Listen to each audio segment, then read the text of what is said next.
the end of the first half, that may be enough for them to win this game. So Frank Corral and the Rams will be kicking off. And deep is Fred Nixon standing on the Packer 3-yard line, and it is a short kick. It'll be taken and fumbled at the 10, but then Nixon recovers and is going to be dragged down just shy about the 18-yard line. It was the first-round draft choice again, Mel Owens, who made the tackle. And there are the first half stats, and of course the glaring one, the yards passing. What that -17 translates into, they passed for 10 yards, and they were sacked for 27, so it comes up a -17. Right, and the other one, the big one right down there in the bottom, turnovers, where the Packers had 3 and the Rams had 1. That's really the story of that first half. Well, we'll see about the story of the second half now. It is 1st and 10 on the Packer 18. Nixon goes wide right and Lofton wide left. Rod Perry is on Lofton. Middleton and Jensen are the running backs. Remember, Ellis hurt his ankle. Jensen trying to slant across the left side, but the Rams read that play perfectly and stacked it up with Eckern and Fanning, and at the bottom, Larry Brooks. Was that a capsule thing when you said to do it in a capsule? Was that I think so, yeah. A large capsule. A space capsule. We didn't have much space. 2nd and 8 on the 20-yard line. Lynn Dickey at one stage had 6 in a row. On the 20. In motion is the tight end who's omnipresent today. That's Paul Kaufman. Dickey hesitating, and now with Cody Jones behind him, throws all alone to Turdell Middleton. There's a flag on the play. Perry tripped him up at the 20-yard line, but hold everything. The flag is back on about the Packer 15-yard line. So it looks like that'll go down the drain. Right, and it's back in the area that they're going to call holding on the offense. So on a 2nd and 8 from the 20-yard line, the penalty evidently will go against, and this is an awful thing to do to anybody, Sid Kitson. You know, those are the things that really hurt. You know, and you don't see in the newspaper when you read the accounts tomorrow that in essence isn't only a 10-yard penalty. That's about a 60-yard penalty for holding. Offense. And the 79 is Konkar. So what would have been a great play, and probably was only a great play because of the penalty in the first place. You know, and Konkar really did a good job of pass protection. Dickey had a scramble, remember, and as he was moving, that's when Konkar got the holding penalty. It was a late holding penalty. So it is 2nd and 18 from the 10-yard line. Jensen and Huckleby, and it'll be Jensen. And he's out to about the 13-yard line. Harlan Huckleby. Doesn't that remind you of Charles Dickens? That's a great name, Harlan Huckleby. I don't know if he should be a running back. You know, I think maybe a defensive lineman. You know, like a nose tackle. You know, tough Hurry and Harlan Huckleby. That's it. Hurry and Harlan. The Giants leading New Orleans 13-0. Denver out in front of Baltimore 14-3 in the third quarter. So 3rd and 15, the ball is on the Packer 13-yard line. It is 14-10 Rams, and Dickey trying to get his ball club moving. Lofton is right, Nixon left. Hoffman staying in the block, and there's a hit. The hit is by Rod Perry on Fred Nixon to break that up. And you see Pat Thomas is over there to congratulate him. These are 2 great corners, and they've been really one of the strengths of the Rams defense, of these 2 corners. Watch Perry come in, boom. Now he arrived there right at the time the ball did. That's a legal play. I know you remember that was an 83-yard touchdown interception by Rod Perry against Green Bay last year, and a very interested observer is John Jefferson. He's thinking, I would have caught that one. JJ, he probably would have been around 80 yards with it. Leroy Irvin is deep, just about in midfield. Stakowicz gets his punt away, and Irvin backtracking to the Ram 45. And Huckleby was just leveled, and flags everywhere. Ivory Sully hit Harlan Huckleby, and let's see if there's a penalty on that. Oh yeah, there sure is, and that's the reason that there's a penalty is the hit that Ivory put on, because it was in the back. And we'll see it again. We'll see it right here. We used to always have the rule, if you can read his name, don't block him. You see, and he hit him right in the numbers, right in the back. So Harlan Huckleby is clipped by Ivory Sully. And in a moment, that penalty would be exacted against the Rams. By the way, we get a report that Pat Hayden is in street clothes and is now on the Ram bench. In fact, he is seated on the bench with Doug France. And the preliminary report we got was that Hayden dodged a bullet, that he could have been seriously injured, and the preliminary x-rays show he was not. There is Pat, sitting with another fella banged up, Doug France, who has a bad shoulder. And they're talking about it. Looks like Doug France was pointing to the position where it happened. And illegal block above Pat, the waist from the rear, number 37 on the return. You can't do that when they're talking. You can't talk. But what I was saying was, you know that Pat Hayden never did see that coming, and I think Doug France was explaining it to him. You know, the only time we can't talk when they count down to 1 and they're down to 2, 1, adios.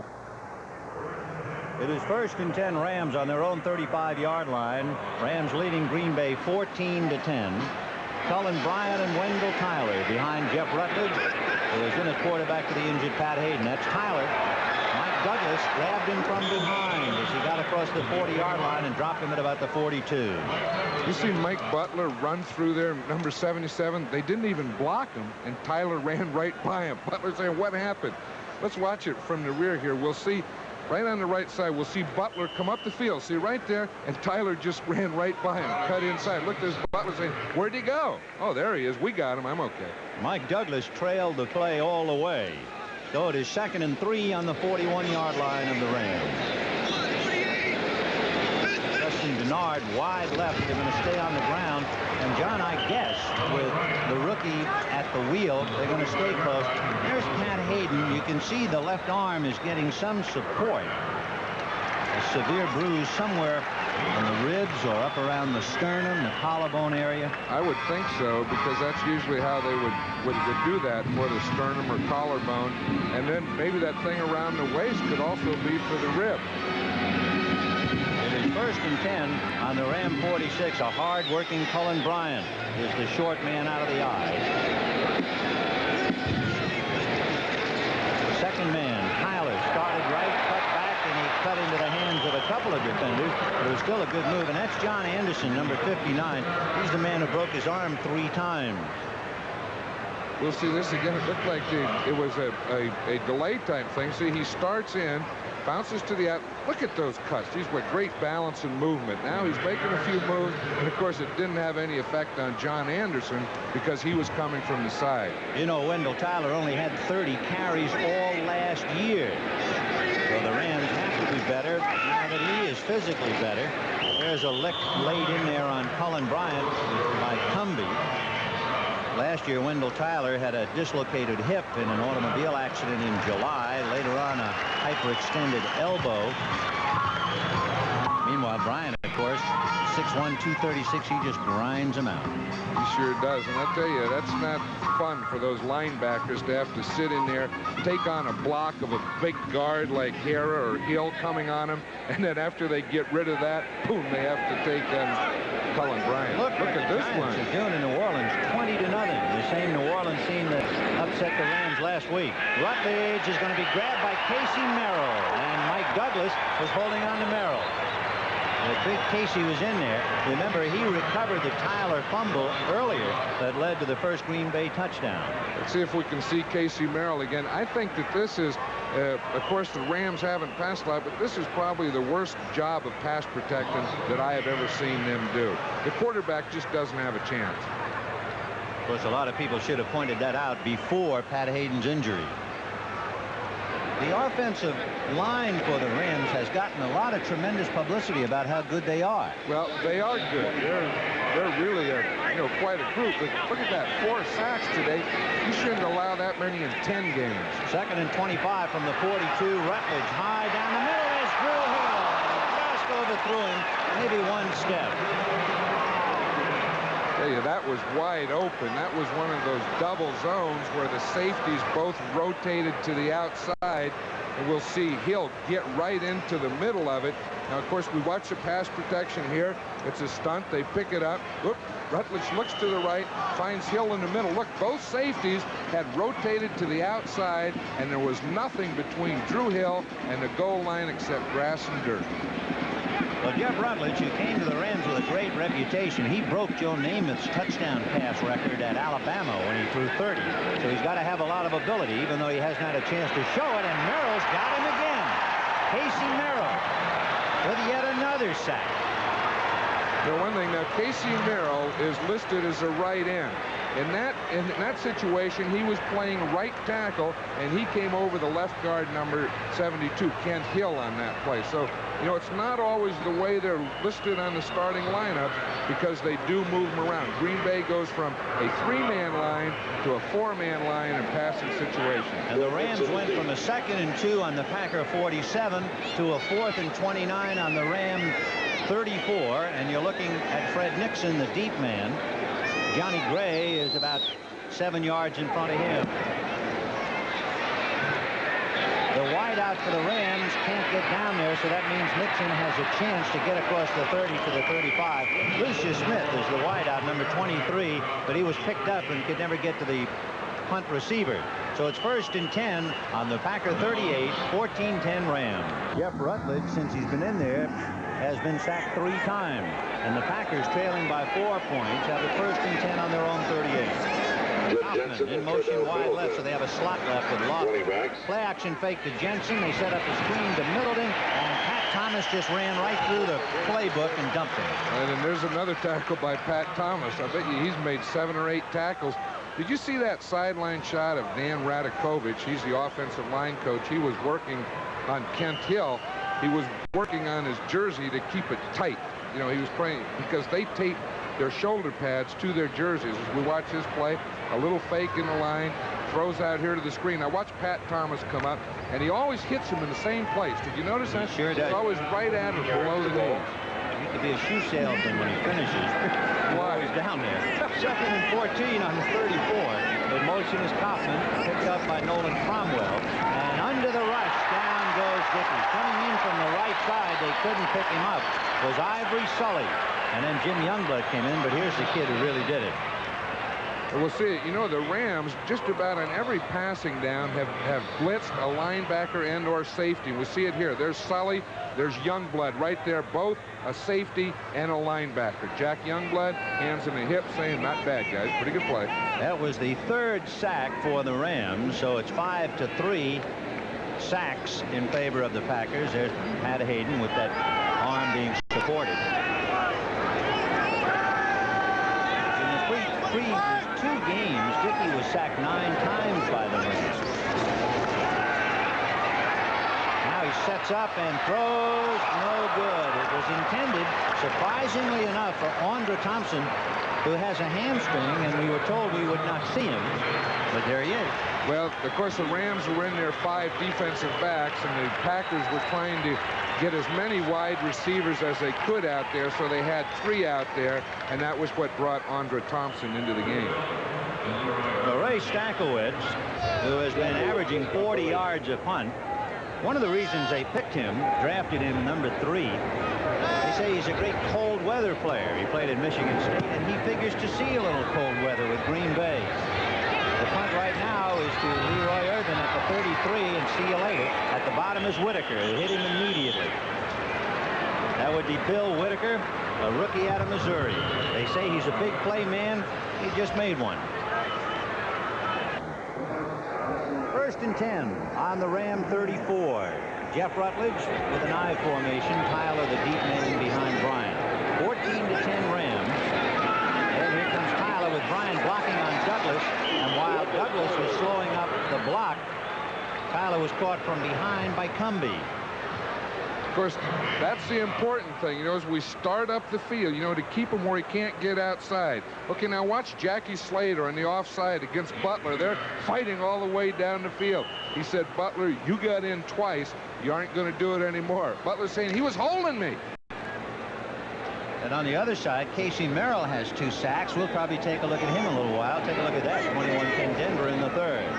2nd and 8 on the 37. Rutledge on a quick right side pass, and he threw it out of bounds. He almost completed it to James Lofton. James Bluffton catches a lot of passes, you know, and he's in the open most of the time. He's very tough to cover, and the Packers didn't see him, and they left him there. He was just a little wide. So it's 3rd and 8 on the 37 for young Jeff Rutledge. 3 years out of Alabama. He had mononucleosis last year and was on the injured reserve. You look at a very thoughtful Ram bench. Nolan Cromwell, maybe thinking of beautiful days back in Kansas. 3rd and 8 on the 37. Rutledge with Hara and Slater keeping Butler out. And it is intercepted by Harvey. Maurice is to the 40, to the 35, to the 30. Harvey to the 25, and Cullen Bryant tackled him at about the 17 or 18-yard line. Face mask will be against Cullen Bryant, so to add to it, there'll be a face mask penalty against Bryant, the tackler. Interception by your man, Maurice Harvey. My man, he's Harvey. He's going to keep that ball. He says, I'm going to keep it and take it home with me. I don't want you to have it. Now, watch Rutledge here. The ball, as he throws it, it gets away from him a little.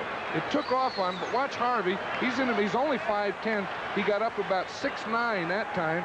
He has a little hamstring problem. I'm surprised he made this cut here. But he did. He said, I want some more yardage, maybe a touchdown. But right there, there's the face mask right there. Did you see Cullen Bryant? So it's a 43-yard play with the interception, return, and the penalty.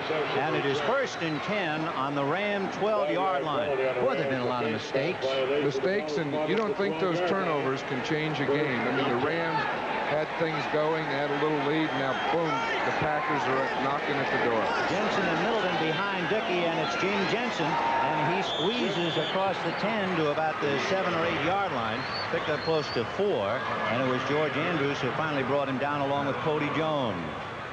And of course, Jerry Ellis, I'm sure they'd like to have him in there now, but he had an ankle injury. They taped it up, and they're not sure if we'll see him anymore this half. I would think if we were going to, we would see him now. Jensen has done an excellent job just being signed. Little did number 33, Jensen, realize he was going to figure so prominently. And he's carrying a big load along with Cordell Middleton. So to 2nd and 5, they spotted it on the Rams 7. And the Pack trying for a go-ahead play. That's Middleton, and he is stopped up by Jack Youngblood. I think that's the first time we've mentioned Jack's name today. I think so. And, you know, the one thing, the last time the Packers, look at that dust and the dirt. The guys are sweating, and this is great. You like that, dust and dirt, like and that. the guys are sweating. Yeah, guys sweating, they smell a little out there. But, you know, You're heavy into deodorant.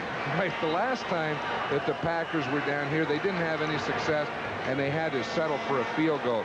I would have thought that they may have gone for a play pass and try and pass the ball into the end zone, because they really, in this area, haven't had any success running. Well, it is 3rd and 6 on the 8, so they lost a yard on that play. Dickey trying to go wide with Middleton, and he's going to be punched down shy of the 5, maybe the 6-yard line. And I'll tell you, the Rams are showing a lot of spirit now defensively. Jim Youngblood along with Pat Thomas in there. Bart Starr's probably saying, geez, we should have passed one of those, and I'm surprised that they didn't. They, you know, that does take something out of your team, and they got down there once, and they had to settle for a field goal, and now they have to do it again. And they had 6 yards, and they're trying to run a sweep here. We see the line coming at. We see him turning up. Middleton trying to get it turned up. It's well contained, and of course there's 3 or 4 Rams right there in the dust. Look, I love that stuff. So it is 4th to go on the 4. Stackowitz holding, and Stenerud kicks it up, and it's good. So with 4:45 left in the 3rd quarter, the Rams 14, Green Bay 13. But for the very conservative, they trail now 14-13. But maybe there's a good point on their conservatism, John. Right. They may feel that the Rams can't move the ball with Pat Hayden out, and they're going to get a lot more chances at that goal line today. Well, let's see what Drew Hill does. He's going to be to the 20, and he's met head on and dropped down at about the 23-yard line. The man who hit him was McCoy. So the Rams will put it in play, but they have Jeff Rutledge at quarterback. And while they huddle, we have time to remind you, tonight on CBS, 60 Minutes, followed by Archie Bunker's Place, one day at a time. Then there's Alice, followed by the Jeffersons. Florence, I understand, gets a job she just can't refuse, but can she live up to it? That's all tonight on CBS with Trapper John M.D. hitting cleanup. What a lineup that is, huh? Great. 1st and 10 on the Ram 23. What looked like a full house. Suddenly Waddy comes up on the wing. And Waddy goes in motion. Bryant and Tyler. And they'll go to Tyler with Kent Hill blocking outside. And there goes Wendell around Tyler's block. And he stepped out of bounds at around the 41-yard line. Big Kent Hill, who looks like a movable tree. He's 6'5" and 260. And Tyler ran around him. Now there's a one-man screen for you, Kent Hill. That is, and he can run. You know, Kent Hill, as we see him here, number 72. He's pulling out in front of Tyler. He's saying, just follow me. Follow me. Come on out here. See, I'll get the block. I'll turn him in. You get to the outside. And, of course, he just stepped out of bounds. Right there. See the right foot? The chalk flew. So 1st and 10. Excuse me. Kent Hill may be as fast as Wendell Tyler. He's something. 1st and 10 on the 39 for the Rams, leading by 1 point. Rutledge staying with Tyler again inside Bryant's block. Fumbled, and it looks like the Pack might have recovered. John Anderson was one man, and the other man was Terry Jones. Look at Zeke Bradkowski. He's saying, I knew that we should have run the ball down there, kicked the field goal. I knew that we're going to get it back. I know that we're going to get a lot more shots at that end zone. There's Jerry Ellis right there. And Ellis, who has been out since early in the game with a sore ankle. Wondering whether he is ready to come back at all. Meanwhile, Jeff Rutledge talking to Ray Malavasi. Big load on this kid. And of course, you said early in the game you had a hunch that the Rams were going to sign Pastorini, although we don't have any inside information on it. But with Hayden out, they really are hurting on that score. They tried Pastorini out. They gave him a physical. He passed both of those, and now all they have to do is agree to some contract. 1st and 10 on the 38, but it's a busted play. In agreeing on the contract, John, you have to buy the contract, but don't they have to pay part of the salary and Oakland pay the other part? How does that work? Well, that's a tough thing. You see, they have a contract. He has a contract with Oakland, and if he doesn't play another down, Oakland has to pay that contract. And that's like, what, $350,000 a year, I understand. Well, and over the thing, it's over $1 million. Encroachment, number 79 defense, contact prior to the snap. That's Mike Fanning. Go ahead, John. Right, so what they're talking about is if the Rams do sign him, whatever those monies are, they're subtracted from what the Raiders do. And then the Rams are saying, well, the Raiders have to pay him. Pastorini's agent is saying, look, we already earned what we're getting from the Raiders. Now we want something else from you. 1st and 5 on the Ram 33, and there's 33 himself. That's Jensen getting to about the 30-yard line. 6 turnovers in the game, but as you mentioned earlier, the turnovers are not only close, in this case they're even 3 apiece, and consequently the game is very close. And that's why it's 14-13. In favor of the Rams with 4 minutes left in the 3rd, and we can see Oakland leading Seattle 13-10 in the 4th. The Giants knocking Orleans 20-0 in the 3rd. Who are they knocking? Orleans. Is that short for New Orleans? Yeah, I didn't have time. I'm editing my copy. 1st and 5 on the 33. And Dickey will go to Turdell Middleton. He tried to get outside. Cody Jones slowed him down, and then Johnny Johnson, among others, finally got him, and there's a flag on the play. Remember the forward pass? Remember when guys used to come back and they'd throw the pass? It seems this looks like it's turning into a run scrimmage here. Well, let's see. Hayden was 1 for 2 for 6 yards. Rutledge 1 for 6. So the Rams have completed 2 passes for minus 40 yards. Meanwhile, shaken up on the play is Greg Koch, 5-year man out of Arkansas, and there's going to be a face mask penalty. And I assume it'll be against the Rams since they're on the defense. Right, it'll be against the Rams, and it'll be enough for a Packer first down. Maybe they don't have to pass. Maybe the Rams will self-destruct and have enough penalties to get the Packers in the end zone. So there's your automatic first down to the 20. See where they spot it, just beyond the 28, almost the 27-yard. Face mask, number 52 defense, first down. So it is 1st and 10 on the Ram 27, 3:35 left in the 3rd, and if you want to know the guilty party, it was George Andrews.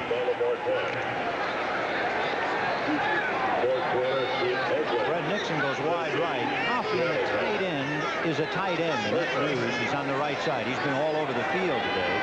Lofton is wide left. play action fake to Jensen, and Dickey is going to pass on a bounce, and no fair there, and Andrews knocks down Miller.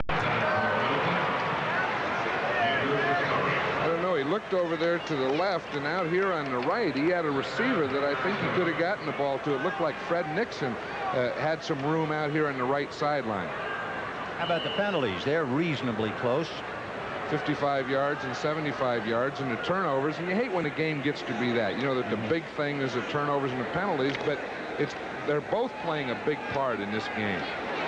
Well, you were talking before about perhaps the teams being very tight. That could be one reason for all these turnovers. 2nd and 10 on the Ram 27. Kaufman is in the backfield now, but he releases.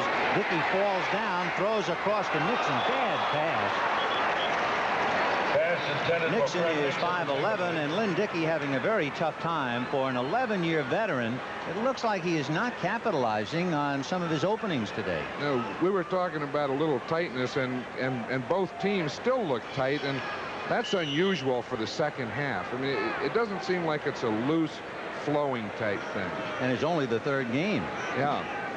And you would think, that those things shouldn't happen until the end of the season. There's Jan Stenerud. We played against him when I was at San Diego State 15 years ago. He wore number 78. 3rd and 10 on the 27. And Dickey got some protection, throwing deep to the invisible man. Rod Perry all alone down there. So you see? I have no idea what's happening to the Packers. It looked like they started out throwing the ball. They were throwing to James Lofton, and they looked okay. And they just traded for John Jefferson, and maybe he's down there. I'm looking.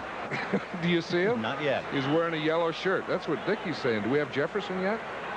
No. Meanwhile, Stakowitz will hold for Stenerud. Jan kicked a 48-yard field goal way back in Super Bowl IV against Minnesota. The longest he ever kicked is 55. The spot is at the 35, so it's a 45-year effort that is good. And the Green Bay Packers have taken the lead again.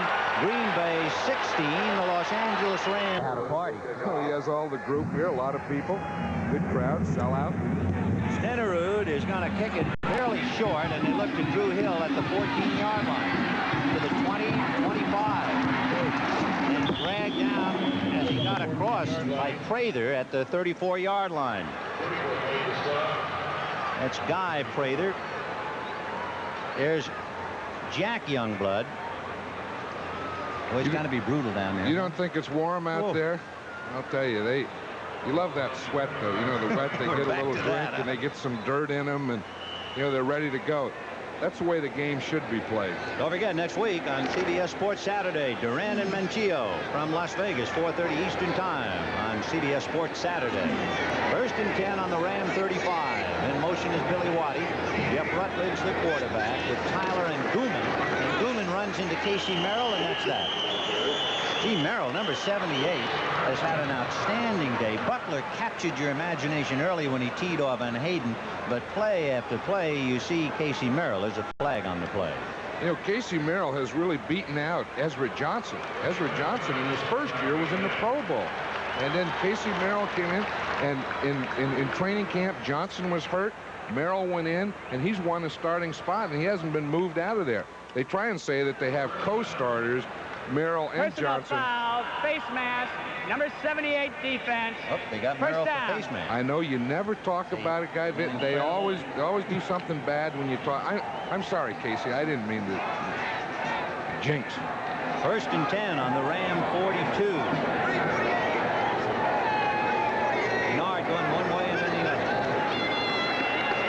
And reading the play perfectly is Rich Wingo to drop his man back on the 35-yard line.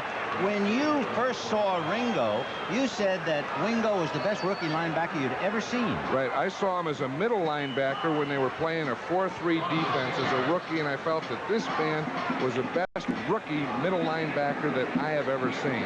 Last year he had back surgery and he didn't play, and he looks like he's starting to come back. He's not as good right now as he was as a rookie. 2nd and 15 on the Ram 37. Gooman and Tyler, and the pass all alone is Billy Waddy, and he does a little fake on Mark Lee, and Gray finally brings him down, but he picked up the first down. But there are flags in the backfield. They'll hold everything. And it looks like Jackie Slater's down there right by the flag. And, of course, that's going to be in the area holding. It'll be against the Rams, so they'll bring it back and do it again. Unless it maybe was roughing the passer because Rutledge had taken a lick. Maybe you're right. It was. Usually when you see him throw the flag at that lineman, it's against holding, but that is roughing. Look, there goes Jerry Seaman. He's going for 15 big ones. And we'll hear now the interpretation. Personal foul. Roughing the passer, number 53 defense. First down. So a big break. That makes it 1st and 10 on the Packer 30-yard line. It had been a 2nd and 15 on the 36, and Jackie Slater, watch this.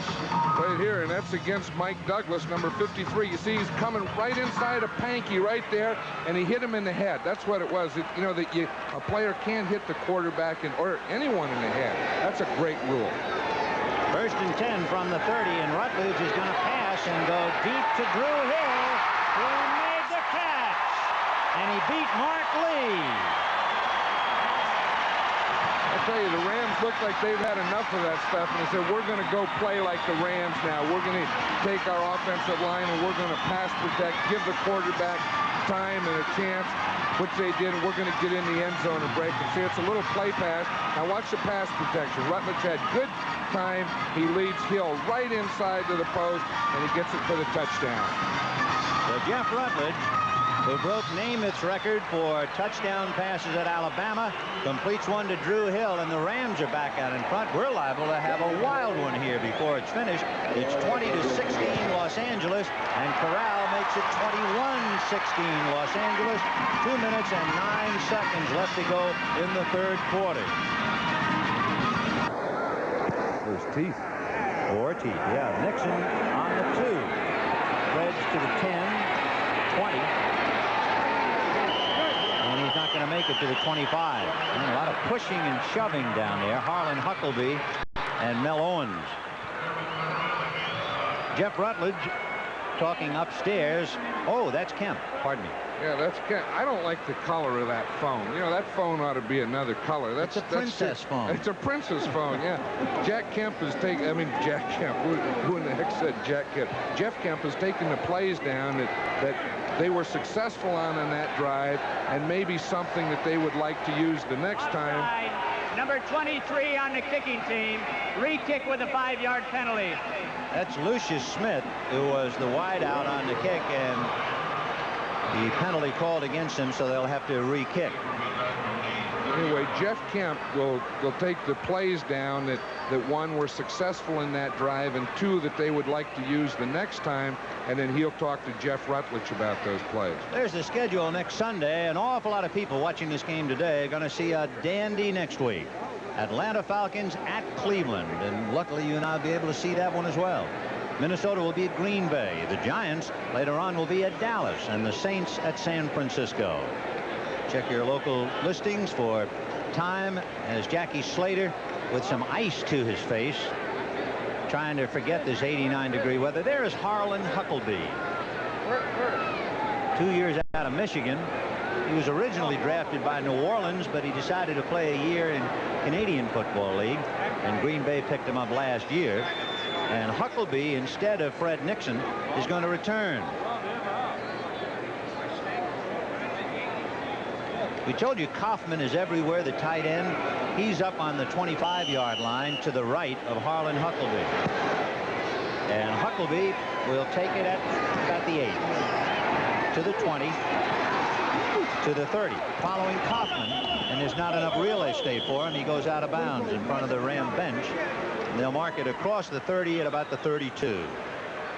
Okay, now Zeke Bredkowski is telling Lynn Dickey there, you know, the last few times we had good drives, we had good field position, and we had to settle for a field goal. Let's go in and get one of those things called a touchdown and 7 points. You know, we saw Lynn Dickey just run into the huddle. Earlier in the game, Dickey completed 6 consecutive passes. In the second half, He is 1 for 6 for a -4 yards.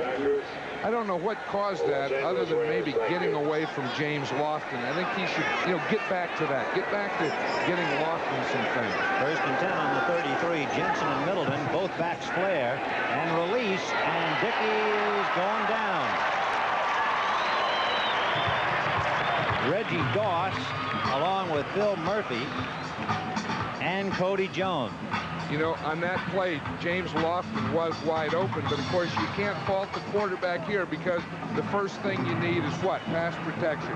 He's looking, he sees something, and then boom, there come the group. Cody's left arm, Cody Jones, the left arm hit him first, and then the other big boys moved in. Phil Murphy is somewhere around 290 to 295. Didn't he get up to like 318 during the offseason? He was 318 and he's over 300 now. How would you like to be a quarterback and look downfield and see big Phil Murphy playing? Like the Indies.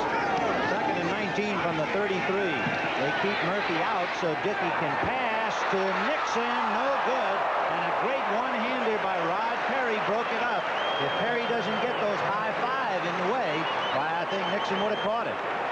That's the thing, they always talk about the short corners of the Rams, Thomas and Perry, but one thing they can do is get up in the air. Now they have pass protection. You see, he had to move around. He gave it everything he had to get it out here. Look at Perry get up in the air. John, isn't that being a little greedy? You have a 2nd and 19. You try to go and get all of it at once. Well, I think you have to mix. Once in a while, you have to do that just to loosen up that defense. See, Ray's saying, okay, good defense, good defense. We need one more now. So now it is a 3rd and 19. Jensen and Kaufman in the backfield. And it's a screen to Kaufman, and reading it was Jack Youngblood, Leroy Irvin, and that's the end of that. So poor Paul Kaufman, who has been all over the field, and when they finally put him on a little screen, Jack Youngblood played it from memory. Right, and we'll see why. It's very difficult to throw a screen against a blitz because it brings about man-to-man coverage. You see the blitz, and we get it out there. Now Kaufman just gets the ball. You wonder why Youngblood's out there. That's his responsibility. Watch him, 85. He'll start out here. He has the second back strong. The second back strong is that man right there. He said, that's my man. I got him. A bunch of you come and help me. Leroy Irvin is on the Ram 45-yard line, and Ray Stackowitz will be punting from about the Packer 5, and he got it out there. In fact, he makes Irvin retreat to about the 35. And Irvin is hit, and down he goes. Charlie Ani, number 61, was the first man to get him, and he's an interesting story. His dad was the center for Detroit in the 50s. You might remember that. I do. Then, of course, Charlie played for years for the Kansas City Chiefs, and his main strength is being a snapper or a center for the kicks and punts. Geez, we have a lot of flags out there. I see them all over. Down there in the 35, there's one back there on the 12. There's one out here. They have about 3 or 4 of them. Joe Harris is saying, what do all those flags mean? The guy said, well, I had one. I had one. Someone else ought to come in there and tell Jerry Seaman he had one. Ineligible downfield, number 56, kicking team. Illegal use of hands, number 37, receiving team. Offsetting penalties, replay the down. Oh, we had 2. I knew there was a lot of... It balances the scales, and they'll try it again. 1st and 10. After that punt, and of course all of that is canceled and washed away, so we look at Ray Stackowitz again. The 3rd-round draft choice this year for the Packers. We were talking about it earlier. They figured that since he went to Michigan State and they saw him kick so much in bad weather that he would fit in Green Bay nicely. Yeah, but he hasn't hit the bad weather yet. No. So they don't know. And again, they said that he's been kicking too many line drives, but today he's gotten the ball up and he looks like he has good what they call hang time. All right, Stackowitz again kicking from the 5, and Leroy Irvin is standing on the Ram 45. Good snap, and the kick to the left of Irvin, running laterally at the 48, and now he's in Packer territory. He got away from one man. Randy Scott hit him, but he just tossed Scott away, and finally Harlan Huckleby brought him down. Along with John Madden, the Rams leading Green Bay 21-16, and the Rams in possession, 1st and 10 on the Packer 44. Jeff Rutledge replacing the injured Pat Hayden, and will give to Wendell Tyler, and Tyler is grabbed by Mike Butler, and that's the end of that, dropping him back around the 49 to the midfield line. Mike Butler was the man who made a legitimate hard tackle on Pat Hayden. Hayden was 1 for 2 before he was decked. In a wild game, Minnesota finally gets on the winning side. They beat Detroit 26-24. Atlanta got back to form, defeating San Francisco 34-17. Look at that wild one. St. Louis 40, Washington 30. And we go 2nd and 10 from the 44. Rutledge looking to the right, and the ball is tipped, but it is still caught by Henry Childs, the tight end at the 35. That's the first time we've seen him today. Right, and he had to catch a tip. It was John Anderson, the linebacker. He came on a blitz and a stunt, and he got right in Rutledge's face, tipped the ball, and it went to Henry Childs. Henry Childs says, you know, I don't get many passes here. I'll take him any way I can get him. So it is 3rd and 1. The ball at the 35-yard line of the Packers, 21-16 Rams. Miami beat Houston 16-10. 3rd and 1 from the 35. Mike Gooman is in there with Wendell Tyler, and they try Gooman, and he picks up the 1st down and then some. He just won't go down. They finally drill him at about the 27-yard line. Boy, did he just run over Maurice Harvey. You know, as we watch Gooman here and catch his 1st down here, you know, again, over the left side, the big side of that Ram offense. Look at Harvey, just bounced off him. You know, I wonder why Cullen Bryant's not in the game. He hasn't been in for a while. 52 for Green Bay, 130 for the You Rams. see Pittsburgh knocking off the Jets 38-10. Bryant is okay, by the way. Chicago won, and San Diego beat Kansas City. There's a pitch back to Wendell Tyler. Gooman left him, and Wingo didn't. Gooman went wide. Tyler cut inside, and Rich Wingo was there to deck him. I see Cullen Bryant standing on the sidelines wearing his helmet, arms folded, so I don't believe there's anything wrong with him. Again, and Wendell Tyler has played the whole game. You know, we haven't seen Gerald Thomas. No, not at all. Thomas has barely played this year. I think we checked his numbers earlier. Gerald has carried twice for a -10 yards, and this is the 3rd game. 2nd and 7 on the Packers 23, 21-16 Rams. But we're 12 and a half minutes left in the game. Rutledge looking left, throwing left to Preston Denard. McCoy brings him down at the 15, but that should be a 1st down. Preston Denard, he's a story.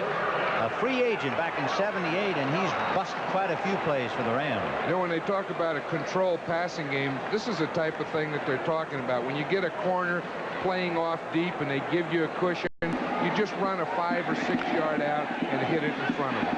Rutledge is now 5 for 10 for 70 yards after that last catch by Denard. 1st and 10 on the Packer 14.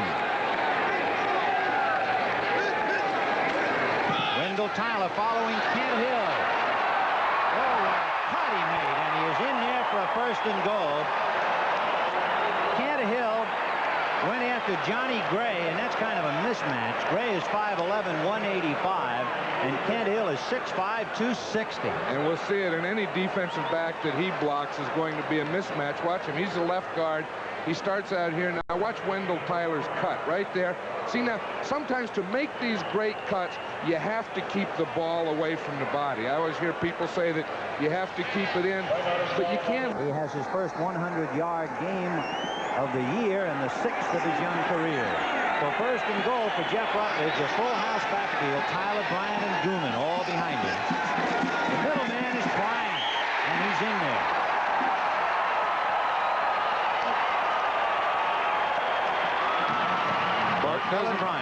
Bart doesn't like that one. We were asking where Cullen Bryant was. He was on the sideline resting up for this goal line play. And again, it was a full house backfield. We'll see the line here. Everyone takes off. The Packers are a little high. Bryant just booms it into the end zone. See, no one got in and was able to fill that hole. See, watch the hole. They're in a stunt. Wingo has 2 men on him. There's no way that he could handle that hole. tackle stunted to the outside. So the Rams are now leading 27-16, and Frank Corral trying to kick another. And this one is smothered, and it still got through. Though it is 28 yards with Bryant punching over from 2 yards out. The Rams are leading Green Bay 28-16. 11:04 left in the game as Frank Corral tees it up. Deep is Harlan Huckleby, and his short man to his right is Paul Kaufman. To his left is Jim Jensen. The wideout that you see, number 42, is Kirk Collins, one-year man out of Baylor, who's been very busy going downfield. So this will be Huckleby from the 13. He runs around Owens, and he got to the 35, and they finally bring him down at the 40-yard line.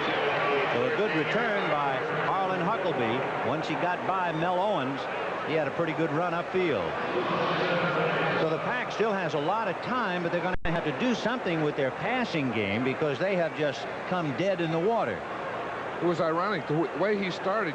You said he was 6 for 6, and in the second half he's 1 for 6 for a -4 yards. Yeah, and it's usually the opposite. You know, you get started and then you find out what you can do, and you start to work on that. And the Packers have done the opposite today. Dickey completed 30 passes against the Falcons last week. He has a 1st and 10 on the Packer 40-yard line. Jensen releasing at the last minute, but Dickey's going deep for Kaufman. It's going to be picked off. Picked off by Pat Thomas. He's at the 35, to the 40, to the 45, going down the sideline.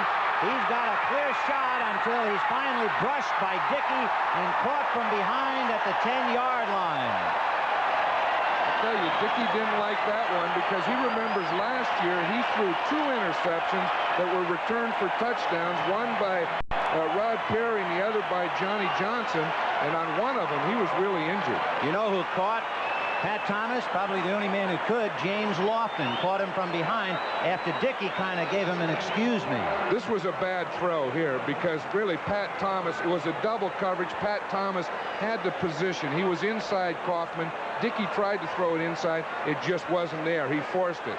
Now watch Thomas here. See, Dickey does slow him up enough, a little cross body, and then Lofton comes in and says, I've had enough of this, Thomas. You're going down. So it is 1st and 10 on the Packer 11. And, of course, the Packer defensive squad playing in 89-degree weather. They've got to be on their heels now. Gooman and Tyler are behind Jeff Rutledge. And they'll go to the second man, Tyler, following Gooman. And he's inside the 5-yard line. And I would think the Packer defense now is a little demoralized. They are a little demoralized. They started early. They were doing a lot of stunts, a lot of different type things. And I think it threw the Rams off. You know, the Packers wouldn't practice here yesterday. They came, they dressed here, and they went over to a college, Fullerton, so that they didn't want anyone to watch them. And they had some special things they want to do. They didn't. It may have thrown the Rams off early, but I think they have it now. Of course they did. Sure they did. Yeah, sure. Well, the ball is down on about the 3-yard line, maybe the 2. The second man is Tyler. He bumped head on into Mike Douglas and then kept on going a little bit. See, Tyler tried to dive again, but he just couldn't reach the end zone. He was out a little too far, but I bet they'll come back and do it again. He'll say, I can fly this way. See, you know what? You'll see him take off. Look, he gets the ball and tries to fly through the air, but you can't fly 6 or 7 yards. It was interesting to watch Mike Gooman take off just ahead of him. They were going off like it was O'Hare at 5 o'clock. That's right. That's the double takeoff. The double takeoff off one runway. Mike Gooman, number 44, has come out. He's had enough of flying. And they bring in Cullen Bryant along with Wendell Tyler. Cullen doesn't fly. He just runs over him. 1st and goal on the 1. Here comes Tyler. He got away from Gray and an in-field touchdown. Johnny Gray had him 1 yard behind the line of scrimmage, but it was a hand tackle, and you're not going to hand tackle Tyler. Not on the goal line. Did you see the umpire that time, Frank Sinkovitz? He was there, and he had to get out of the way of the spike job. Now watch this. There was no flight at all. Watch Cullen Bryant. He's the lead back here. He'll come and kick to the outside. Tyler just slides through the hole. As you said, there's no way that you can arm tackle down on the goal line, and Tyler goes in. So now 34-16 in favor of the Rams. Frank Corral trying to round it off to 35. The spot, the hold by Nolan Cromwell, and that's good. And suddenly, for the first time this year, you can feel the weight being lifted at The real turning point was early in the half when the Packers had good field position. 2 times they had it. Kaufman on a wing and in motion. Both backs go out, and the pass is to Kaufman, no good. Nolan Cromwell is right there with him. Nolan Cromwell in the 5 defensive back or the nickel setup, he plays the tight end. He plays on. Now look, there's some signals. That means cross and pass. Anyway, Cromwell is a normal free safety, but when they go 5 defensive back, he calls the signals and plays on the tight end. He led the NFC in interceptions last year. He had 8. He wound up in the Pro Bowl, and he is one of the more distinguished players on the Rams team. I think he leads the NFC in ability. That's what's left. 4th and 9 for the Packers, and they're running out of everything. Kaufman goes in motion. Dickey needs a first down, and he throws to Cromwell, but it's no good. Nolan couldn't hold on to it. But there's a flag on the play. Dickey is decked. He's on his knees at midfield, and it's going to be roughing the passer against the Rams, and I assume it's going to be against Leroy Irvin because he's the one arguing. It looks like it. He was on a blitz, and again, the Rams do that a lot from their 5 defensive backs or their nickel. It seemed like they've blitzed every time, and Leroy Irvin is saying, what did I do? You know, those defensive backs don't get a chance to hit quarterbacks a lot. It's always quarterbacks throwing passes at them, and sometimes they get a little over anxious when they get close to one. So the penalty exacted against the Rams, that'll bring it to the Ram 19-yard line. 1st and 10 on the Ram 19. Roughing the passer. Number 27 defense. First down. So 1st and 10 on the 19. 5:06 left in the game. 35-16 Rams. Pat Thomas is saying, it's okay, it's okay. You see Jim Youngblood in there? He was upset. You know, he's a real competitor. He's a real linebacker. He's a linebacker. Oh, yeah, goofy eyes. Goofy. 1st and 10 on the 19. Dickey has Atkins as the setback. Lofton was in motion, and he's throwing to Lofton. Try, and let's see, touchdown. Great one-hand catch by James Lofton. Oh, that's more than a try. That's a great catch. And I'll tell you one thing about great players, they always compete. You know, we can talk about the game is over, but the ones like the James Loftons, they stay in there and play the whole game. And you have to credit Lynn Dickey, too. You know, he stays in there. He's been roughed. He's had a lot of problems. Look at that throw, but one catch. Boom. That's his first touchdown of the year. And watch this rush, and watch what he's had to throw against. Look, again, the Rams are still coming right in his face. He had to jump up. He gets the hit, and right after he throws the ball, Cody Jones says hello. Stenerud hits it through, and with 5 minutes left, the Rams are leading by 12 points. Go. It is 35-23 in favor of the Rams. Green Bay scoring on that pass from Lynn Dickey to James Lofton. Lofton's first touchdown reception of the year. What are the chances of the onside kick now, John? I think they look pretty good. The Packers were over there on the sideline. Bart Starr was in a huddle. They took a long huddle. The only problem is that the Rams are in an onside prevent. They have all their men up there within 10 yards of the line of scrimmage. They're expecting it. So with 5 minutes, you need 2 scores. Against an onside prevent, maybe the best thing to do is kick it deep. Yeah, the Rams have Waddy and Miller and Johnson and Denard and Leroy Irvin up front. Deep, they have Gerald Thomas and Drew Hill. Gerald Thomas making his debut in this game. And they're going to go deep, and Hill will have to go back to get it at about the 5. Coming down a turning one way and grabbing at the other is Mark Murphy, number 37, who was down to hit him inside the 5-yard line. And I'll tell you, that was a great decision by the Packers. You know, when they do that, when they get the onside prevent, it's also called the hands team. And they had all those ends and backs in there, and they aren't used to blocking on a return.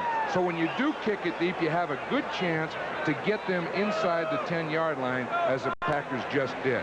So the ball is spotted on the 3, and the Rams put it in 1st and 10 from their 3. Of course, the Packers have to stop them, get the ball. 4:49 left in the game. 35-23 Los Angeles. Drew Hill goes wide right. The running backs are Gooman and Gerald Thomas. And they're going to try Gooman, and he takes a lick from Johnny Gray just about at the line of scrimmage, and then slides across the 5 for a gain of maybe 3. Now, what the Rams are trying to do is they would like to pick up some first downs, but they also want to take as much time as they can. You see the line play, you see the blitzing linebackers, the corner is coming on that. The Packers are up there pressing to make something happen. With time 4:22 and running down. It is 2nd and 7 on the Rams 6-yard line. Miller and Drew Hill go wide left. Arnold is on the right side. Staying on the ground to Gerald Thomas. And Thomas, in his first carry of the day, gets out to the 10-yard line. He only carried the ball twice this year from minus yardage, and they're giving him a little work. I'll tell you, the Rams have to be careful down here. The one thing that they can't afford is any type of turnover now. It looks like they've gotten away from that sloppy play, and here comes Wendell Tyler into the game.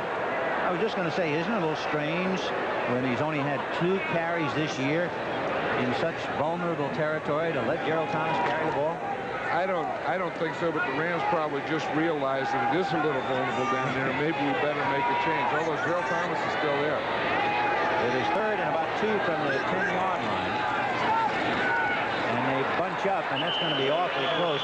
From this angle, it doesn't look like he made it. I would say not. Now the Packers are taking a timeout, and of course there'll be a timeout after the change of possession. So they do have time. You know, they have 3 minutes, 21 seconds, but they have to be thinking in terms of 2 scores. A reminder to all the folks in the East, 60 Minutes will be following football immediately, and of course it'll resume regularly scheduled programs here on the West Coast, where this game started in approximately 89-degree weather. The Packers got out in front, recovering a Wendell Tyler fumble, and eventually went on to score, but Wendell Tyler has more than made up for that fumble. He's carried for 108 yards and 2 touchdowns. That's a pretty good day's work. I would think so. Ideally, it would be nice for everybody to run 100 yards, but you said a good day's work. A running back is looking at what's his bottom line. 50, 60, 70 yards?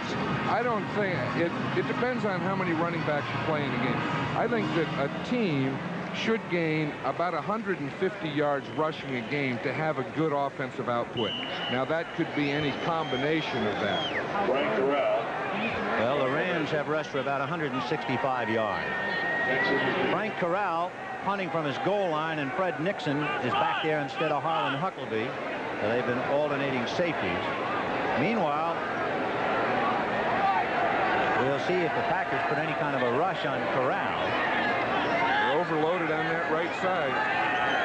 He got it away. Nobody could get close to him. So Fred Nixon backing up, and at the 40, he'll set sail.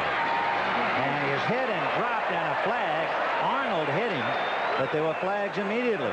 And whether Arnold caught a face mask or not, that's Walt Arnold from New Mexico. So let's see. It seems like on the punts we see, so many penalties now. And of course, some of that is because we have new rules where they can't block below the waist, and some of those things are good. You hate to see flags down all the time, but that's a lot better than injuries down all the time. Well, we'll get the official interpretation from Jerry Seaman, the referee, in a moment. And it's going to be against Green Bay. And it'll move it back to the 36. Illegal block above the waist, number 24 receiving team declined. Illegal block above the waist, number 51 receiving team accepted. I wonder why they'd pick on 51. they would accept his and not the other way. Guy Prather. That would make you paranoid. So 1st and 10 on the 36-yard line for the Pack. 3:11 left. So Dickey has to come up with some lightning, and immediately Lofton is the man wide left. Lewis goes wide right.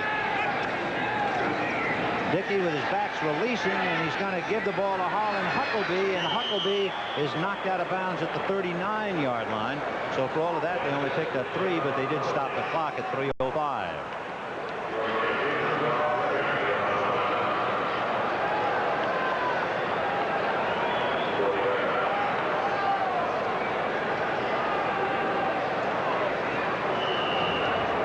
We'd like to welcome everybody who is watching the Giants New Orleans ball game. The Giants knocking off Bum Phillips and George Rogers and company 20-7. Big night for Ray Perkins and Phil Simms. 2 in a row. Pull up a chair and see if the Packers can do anything. It is 35-23 Rams, even though the Rams lost the services of Pat Hayden. And Dickey cranking up down the left side, throws an interception to Lucius Smith at the 35-yard line. And Lucius Smith at midfield and is finally upended by Lewis. And we have a quarterback down. It's Lynn Dickey, who was hit by Jack Youngblood. And there are penalty flags down as well. So Dickey has been banged up by Jack Youngblood as he was firing deep and threw the interception. Earlier today, Mike Butler went down and drilled Hayden, but let's see Dickey's problem now and take a look at Jack Youngblood.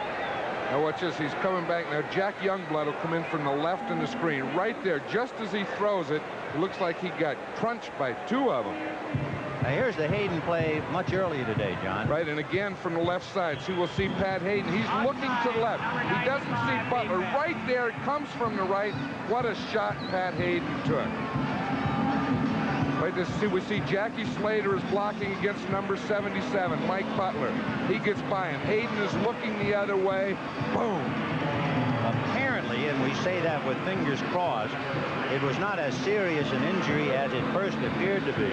They took Hayden off the field to the hospital for precautionary measures, and preliminary x-rays said no break, a bruise, and I was told a Hayden quote was, "I might play next week," which would be next Monday night. Hayden, however, in street clothing, has seen his backup, Jeff Rutledge, have a good day, 5 for 10 and 70 yards. For Lynn Dickey, he had a fine first half and a dismal second half, and now Dickey is shaken up, and he has to go out. The scoring for the folks in the East, the Packers got on the board first. David Whitehurst coming in. Tyler fumbled for the Rams, and the Packers finally scored. But then Joe Harris recovered a Green Bay fumble and ran it back for a touchdown. Tyler recovered after a recovered fumble by Cody Jones. Tyler scored to give the Rams a 14-7 lead. Stenerud kicked a field goal 14-10. He kicked another 14-13. He kicked yet another, and for a moment the Packers led 16-14. But from that moment on, a 30-yard pass to Drew Hill, then Cullen Bryant, Tyler, and it has been mostly Los Angeles the rest of the way. Right now, Atkins running out of bounds as he got across midfield, and time running out at 2:48. For all you good folks in the East, again, remember, 60 Minutes will be following football, except on the West Coast. Programs will be seen at their regularly scheduled times. And one of the highlights of 60 Minutes tonight, television, and why it is what it is. We see another Packer injured there, Vin. It looks like Larry McCarron just went off the side. So we not only have a new quarterback on this series, but we also have a new center. 1st and 10 with Charliani, the new center. And the ball at about the 41-yard line. In motion is Kaufman, the tight end, and David Whitehurst looking and goes down the left side, and there's Lewis making the reception no good. He couldn't get both feet down inside the sideline. I tell you, this pass rush is starting to get to the Packers now, and any quarterback really doesn't have a chance here. Watch here, he's just throwing. Watch as he has to throw over Cody Jones to the outside. Boom, 1 foot in, the second went out. Watch the pass rush now here. We'll watch from the inside there. We see the rush coming up the middle from the outside. Doesn't have a chance. Go to 2nd and 10 on the Ram 41-yard line. 2:41 left in the game. 35-23 Rams. David Whitehurst with Kaufman in motion to the right. Whitehurst with Atkins staying in the block, but Joe Harris spins him around and wraps him up. Joe Harris, who earlier today distinguished himself. He recovered a fumble on the 21 and carried it over for a touchdown. Joe now comes up with a sack. And Joe Harris is a linebacker that comes in on passing downs. We see Reggie Doss go to the inside, Fred Dyer to the outside, and Joe Harris splits the two, and Whitehurst doesn't have a chance. There has been a breakdown up front for Green Bay because the Rams coming on strong now have 6 sacks. Part of it, I guess, is they're teeing off knowing that he's going to go back to pass. Right, of course, and they're just and the Rams have shown the Packers just about every blitz possible today. So it is 3rd and 22 on the Packer 47. And Whitehurst dropped the handoff, but he fell on it, I believe. You can also believe that immediately after football, we're going to go to Brent back at the NFL Today and give you the scores, a complete wrap-up of all the action today. So stay right with us. And then that'll be followed by 60 Minutes. A very discouraged Lynn Dickey, 11 years out of Kansas State, got his club out in front briefly and couldn't hold on to it at all. Of course, that 3rd down fumble, you know, we mentioned that there was a new center, Charlie Ani, in there, and of course the new quarterback, David Whitehurst, and those things tend to happen in those situations. On a 4th and 24, Ray Stackhouse punting. Coming over to the right side is Johnny Johnson and calls for a fair catch and makes the reception at about the 14-yard line. And we have come to inside the 2-minute mark. Actually, 1 minute and 58 seconds. A reminder next week.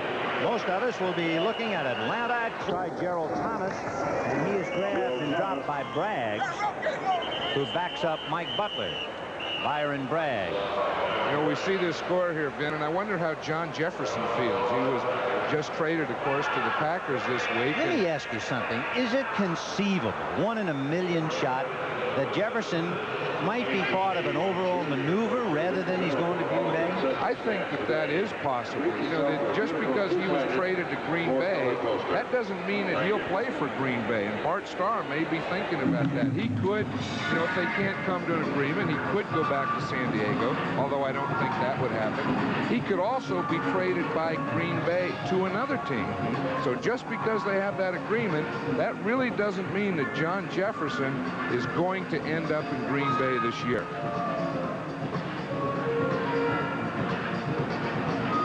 Ray Malavasi out from a little heat, I'm sure, and especially with Hayden hurt now.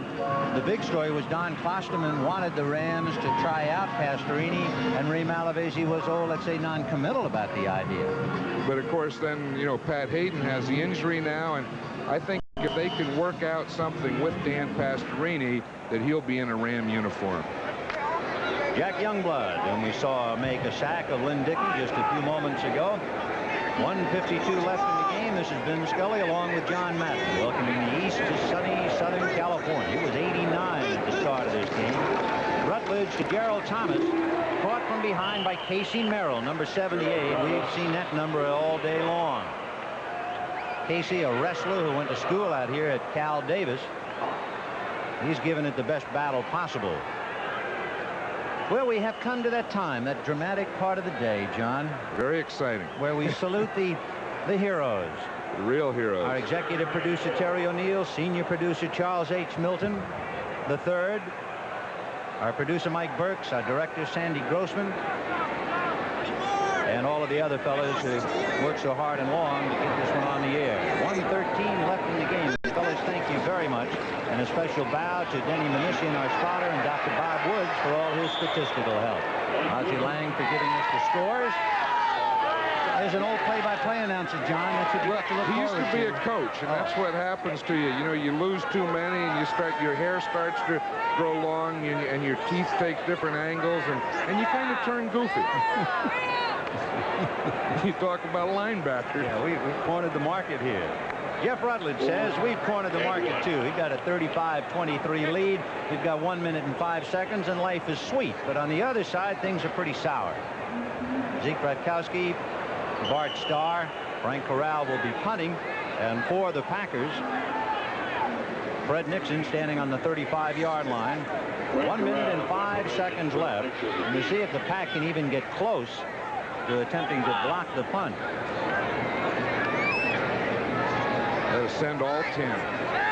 Doug Smith, the snapper, and it was a good snap, and he got it away. Nixon making the reception at the 37. Does a little Leon Errol, and finally goes out of bounds. That has to be 15. Flag on the play.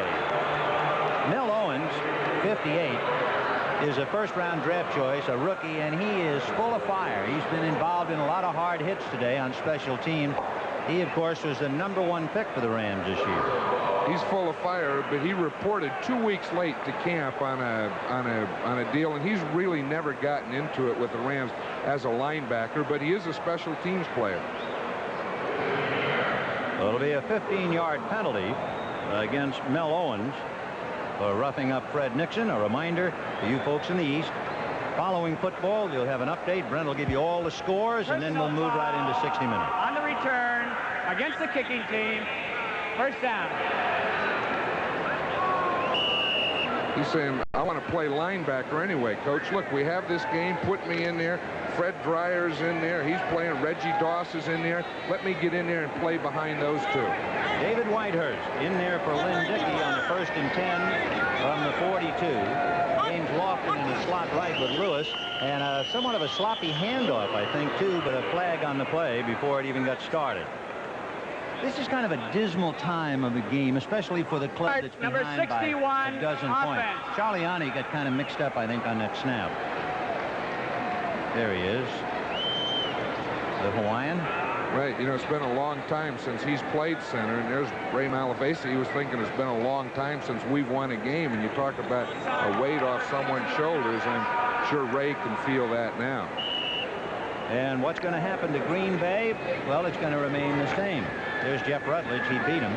Green Bay has lost 8 straight on the road to Los Angeles. There's the question of whether they can add a couple of points and make it a murmur of protest. That's Freddie Dryer coming in, number 89. It's the waning moments of perhaps his career with the Rams. False start, number 64, as we said, offense. This could very well be Fred's last game in a Ram uniform. He hasn't played a lot today, you know, and he's in there. Cody Jones has gone most of the way at right end. False start, number 64, offense. Well, the false start against Sid Kitson.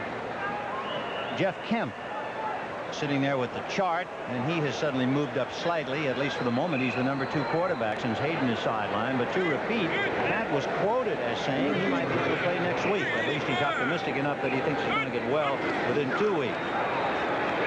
Whitehurst is going to be hit by Joe Harris, number 51. So David, who was born in Germany and doesn't want to die in Anaheim, he's got about 49 seconds left, and there's a flag on the play. Right, and it's the same thing. You see, we see Fred Dryer take off to the outside. We see Doss go to the inside, and Joe Harris shot the gap between the two. Harris, I think, didn't pull a hamstring, but in this heat where your salt supply, the potassium, goes down, he might very well have had a cramp. That happens, you see, and he's waving to the bench that he's okay. And sometimes when they do sweat an awful lot, they tend to get cramps. You give salt tablets on the sidelines? Yes, you do. Offside defense.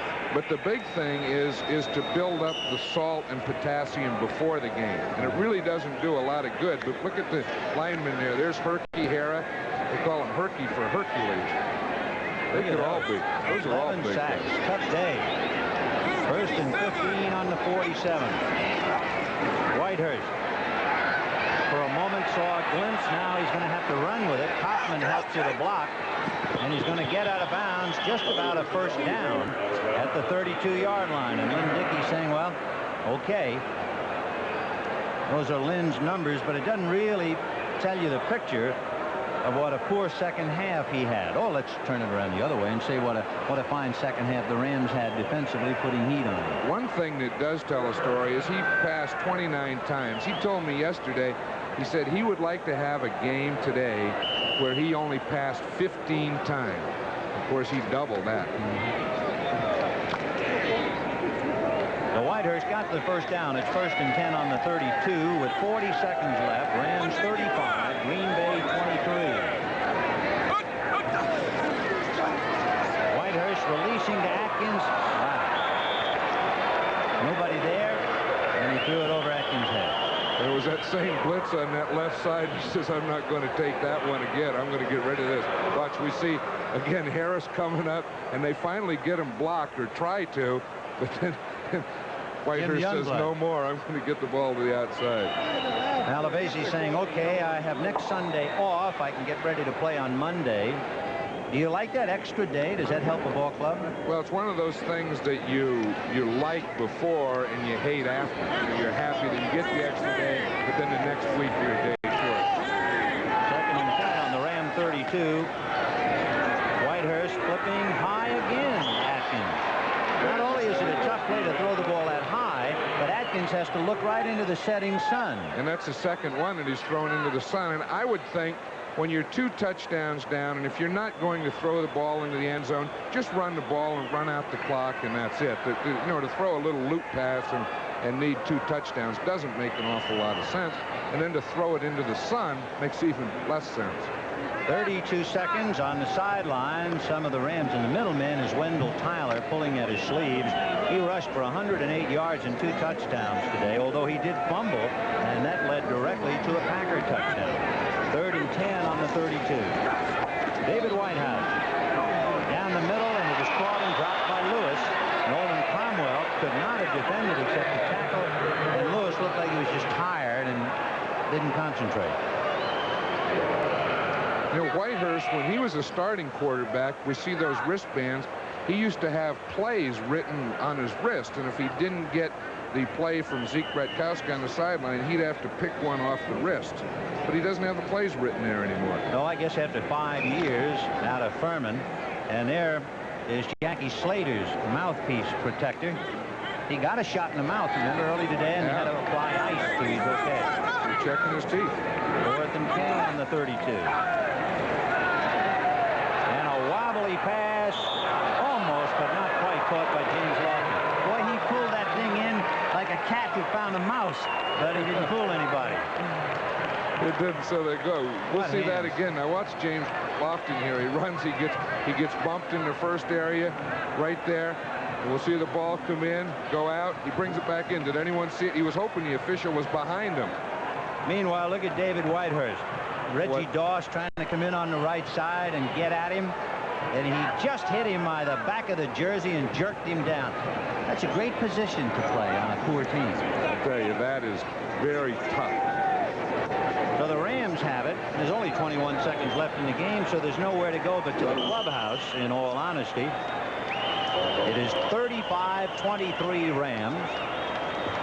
For Green Bay, they haven't been able to come into Los Angeles and beat them since 1966. And the Rams are going to sit on this one now. And this is Vin Scully for John Madden. Hope you enjoyed it. And we'll be saying so long from Anaheim Stadium. Once again, the final score, the Rams 35 and the Packers 23.